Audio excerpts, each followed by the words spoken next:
they're not going to be giving you their data. Like, you don't have access to their data. You don't have access to that information, but you can acquire information from your customers across the internet. And doing so is going to actually like engage your audience and make them more loyal to your brand.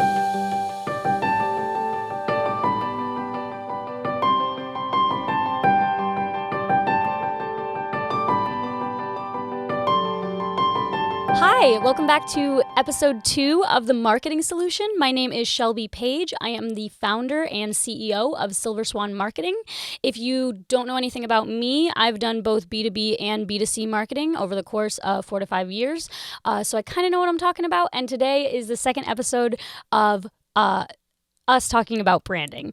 So last episode, we talked a lot about the relationship between the lifetime value of your customers and how repeat purchases are much easier to acquire than brand new purchasers, and the cost per acquisition of a new customer.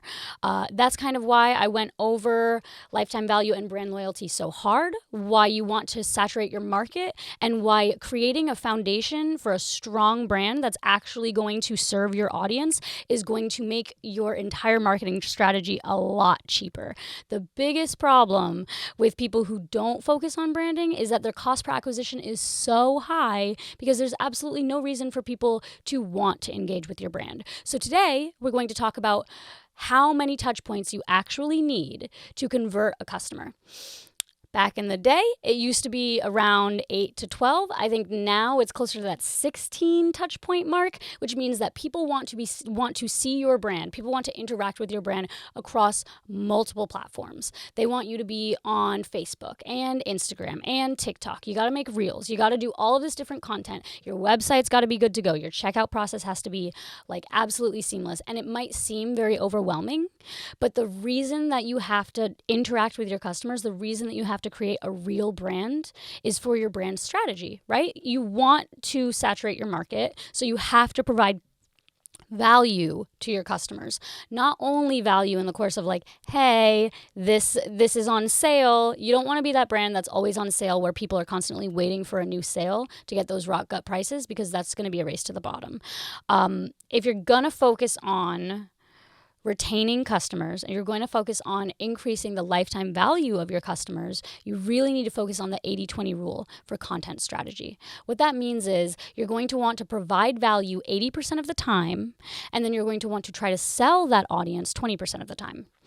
This feeds perfectly into the fact that you're going to need multiple touch points to convert people to a sale. If you have this organic traffic, if you have these organic platforms, it means that it's going to be a lot easier when you put a paid strategy together, when we start putting money behind ads. 1, to retarget those people that you already have on your platform, and then 2, to convert them for a much cheaper price. Could we clarify, so for touch points, you're talking about this, obviously like Instagram, TikTok, Facebook, they're all different things, but each one comes with like multiple ways to engage with an audience. So would like a post, like let's say a feed post, a story post, and a reel, is that 3 different touch points, or are we just talking about one touch point and that's just 3 different ways to use that touch point?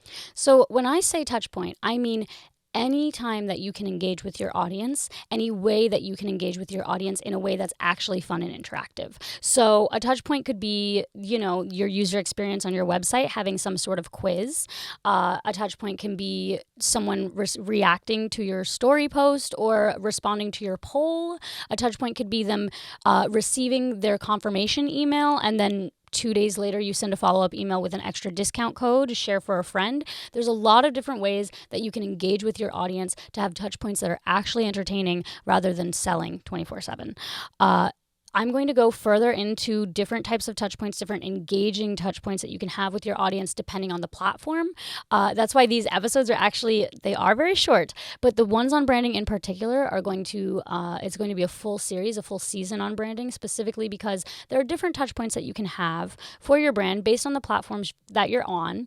And you, like I said, 80-20 rule, you should not be selling them. Most of the time, you're going to want to engage with them, especially with what's been going on in the paid ads world as a media buyer, what's been going on with attributes, with attribution tracking and the privacy settings on Apple and Google and Android phones. Like, we're really going to need to engage with our audience in a way that is like truly entertaining, because they're not going to be giving you their data. Like, you don't have access to their data. You don't have access to that information, but you can acquire information from your customers across the internet. And doing so is going to actually like engage your audience and make them more loyal to your brand. So when we say brand saturation, when we say that 80-20 rule, what I really mean is you're going to want to engage with your audience in as many ways as possible. Now, I know some of you may be interested in other like branding marketers, and they're going to put a lot of emphasis on social. Social is very, very important, but that's not going to be the only way that you can interact with your audience. One of the best ways that you can increase your email list, for example, is through an engaging newsletter, an engaging quiz, any sort of no, actually, those are going to really be the two most common ones. If you're in e-commerce, it's going to be through your purchase confirmation. Could we walk through like an example business? An example business. Oh, how fun. Do you want e-commerce or B2B? Let's go with e-commerce. Let's say, I just worked with a guy recently. He does T-shirts. He's got a big T-shirt brand. Oh, the hardest thing to sell. Brutally hard. Brutal. But here's what this guy does. He has a Facebook page that is popping. So he's very personality focused. So would you say that it's almost it's probably important to like build an identity or a personality with your brand, is what you're essentially trying to get at? Oh my goodness, yes. So right now we're talking about multiple touch points across multiple platforms, et cetera, et cetera. But brand voice, defining your brand, figuring out who you are and what you actually want to say to your audience, very important in the content-based economy. So for an example business, if you're going to do something like sell t-shirts, which by the way, if you're running a paid media strategy on them, you're like, cost per acquisition is going to be like minimum $20. And the t-shirt's probably being sold for around $20 as well. So that's going to be a 1-to-1 ROI, which means that lifetime value comes back into play, specifically with a paid ad strategy if you're going to be selling something like t-shirts. I've run ads for so many t-shirt brands, and I swear they were at like a 1.4x for who knows how long. The only thing that can save an example business like a t-shirt e-commerce business is going to be establishing that brand voice, having multiple touch points across the content-based economy, and getting people actually involved with your brand. If they don't care what's on your t-shirts, if you're doing some generic like Pinterest, like mom brand, let's say, or something you can find at Target, you're going to be beaten out by those big box stores, and you're not going to have enough of a brand voice to stick out in your niche. So your friend that's creating t-shirts and is actually successful with their business, one, they're probably focusing on an organic strategy that has no like overhead costs for your actual marketing strategy. It's not like a paid strategy. That's going to be a lot easier for you to have a return on investment, because all you're really investing in the beginning is your time. That's the wonderful thing about the 80-20 rule, right? You can like create a reel or create a TikTok and engage with your audience, find your niche in that place, as long as you have your brand voice, and not spend any money on ads. Ads are actually going to supplement that particular customer journey. But yeah, like especially if you have a product in an oversaturated market, there's plenty of brands of bread in the bread aisle, but you're still going to need a brand voice to make people choose your brand outside of another one.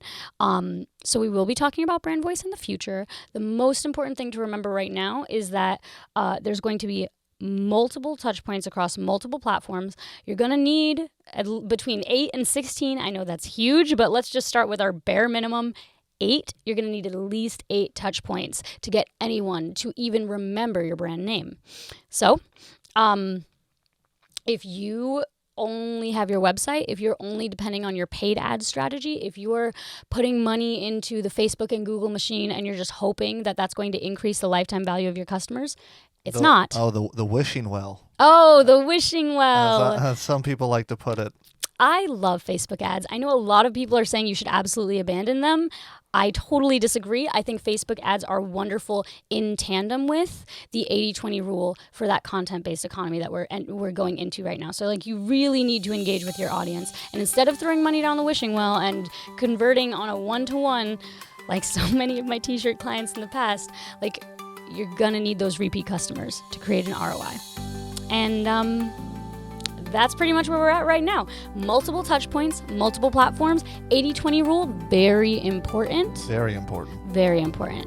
And then next week, I'll teach you about brand voice and how to determine what to say to these people across those multiple touch points. Your website is only one, unfortunately. The confirmation email that their purchase is on the way with the tracking email, that's not even a touch point, okay? That goes right into the receipt folder. Woof. A lot of work to be done. Oh my God, so much work. That's why that's why this is going to be a 20-part episode. I know I said 5 on the first episode. That was a lie. We've got a lot of stuff to go over. So stay tuned. Number 1 most important rule for the second episode of the marketing solution is provide value to your audience if you want them to love you. And that's it.